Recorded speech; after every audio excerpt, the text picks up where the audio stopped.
What's up, legends? Benchmark Bets is back, and today I'll deep dive into every single game, as well as give you my favourite picks for today. So buckle up, I've done the homework, let's hit these and stack these wins.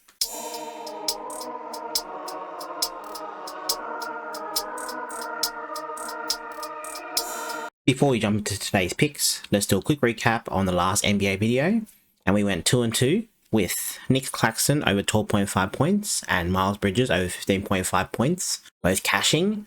Then we had Onyeka Okongwu and Luka Doncic, both took over their points and they didn't even get there. They were absolutely piss poor. It happens. So for the month, we are up 6.27 units with a 68% win rate and a 23.22% ROI. That is strong. Let's close out this month on a positive. And then for the season, we are up 2.48 units with a 56.25% win rate and a 3.5% return on investments. Let's push that to 10 units at the end of March. So as always, I use PropsMadness, the best tool out there for player prop analysis. I use this tool every single day and I think you should too. If you want to try it out for yourself, there's a link in the description down below that will get you a nice little discount on your first purchase. So let's get into the slate. So the first game of the day between the Cavs and the Pistons, and I'm liking two plays here. So the first one is Oscar Thompson under 9.5 points. So for the season, he's over this line in 27 out of 53 games, averaging 10.2 points. However, this looks like a hard game for him. So Thompson is pretty much a one-trick pony. He likes to score from transition and he likes to score his points from layups. And the Cavs have a pretty strong defense against both. So against transition, they only allow the 11th most amount of points, and points in the paint, they're allowing the 5th fewest.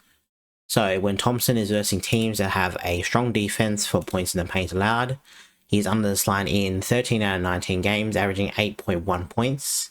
He has versed the Cavs this season already, and he scored 6 points against them and 8 points against them. So this is looking like a very good under for Thompson today, and this is my first official bet for the day.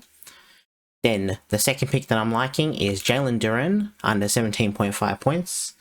So pretty much the same reason as before. The Cavs, like I was saying, the Cavs have a good defense for points in the paint, and he scores 73% of his points in the paint.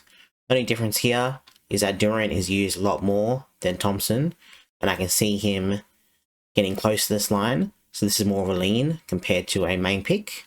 And then, sorry, I did actually have 3 picks in this one. And then for my third pick for this one is Duncan Robinson over 2.5 threes. So for the season, he's over this line in 36 out of 55 games, averaging 3 threes per game.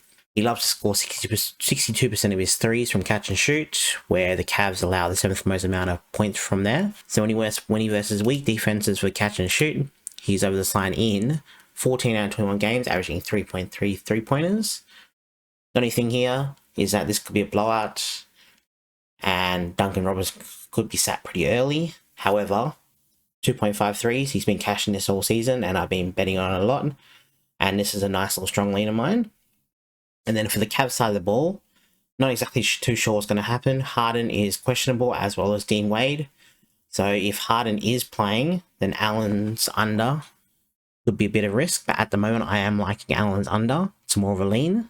And then going to the next game between the Nets and the Celtics, and I was liking one pick here, and that's Jaylen Brown for over 27.5 points. So for the season, he's over this line in 31 out of 52 games, averaging 29.1 points. Jaylen Brown loves to score from transition and within the paint, and the Nets have a pretty bad defense for both. So for transition, they allow the 5th most amount of points, and in the paint, the 5th most amount of points as well.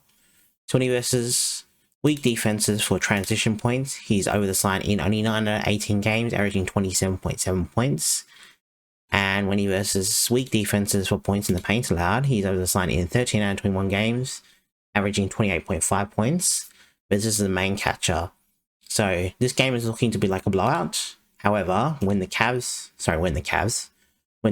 win by at least 10 or more points, he is over this line in 13 out of 19 games, averaging 28.8 points. So when the Celtics win by a good amount, Jaylen Brown is used heaps. So Jaylen Brown for over 27.5 points is a nice little strong lean of mine. And then for the net side of the ball, the main thing with these guys is that a lot of them are catch and shoot. And also the Celtics do allow a lot of points to catch and shoot, so I'm not too sure exactly who's going to go over. But I am liking Noel Clowney over 11.5 points. That's looking like a nice little line. And if MPJ gets ruled in, I reckon it'll be between him and Noel Clowney to go over their points line. Then for the next game in the slate between the Knicks and the Bucks. And to be honest, I'm not liking this game at all. A lot of people are already betting on KPJ's overs and also Jalen Brunson overs. However, both those guys don't have a good matchup in my opinion, so I am staying away.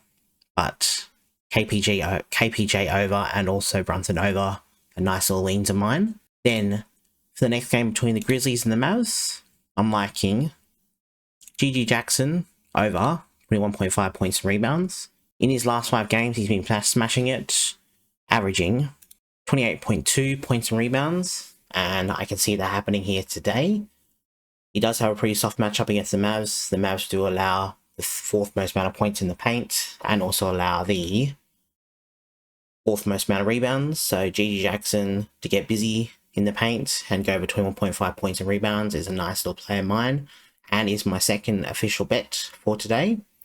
And then for the Mavericks side of the ball, they have too many questionable players here today. PJ Washington's already ruled out. Chris Middleton and also Daniel Gafford are both questionable. So if I was going to lean on anyone, I'd lean on Najee Marshall like usual. He'll be running that offense for the rest of the season, like I have said a few times already in a few of the videos. And then for the last and final game of the day between the Nuggets and the Thunder, and again, not really liking anything here. SGA over 28.5 points is looking like a nice little play. However, should definitely be on a minutes restriction here and should play between 28 to 32 minutes. So I'm staying away from that. 28.5 is a pretty high line, but also is a low line for him at the same time. So that's pretty much it for today's picks. If you're liking the content, smash that like button and hit that subscribe button if you haven't already. Until next time, stay safe, good luck with your bets, and I'll catch you in the next video. Laters.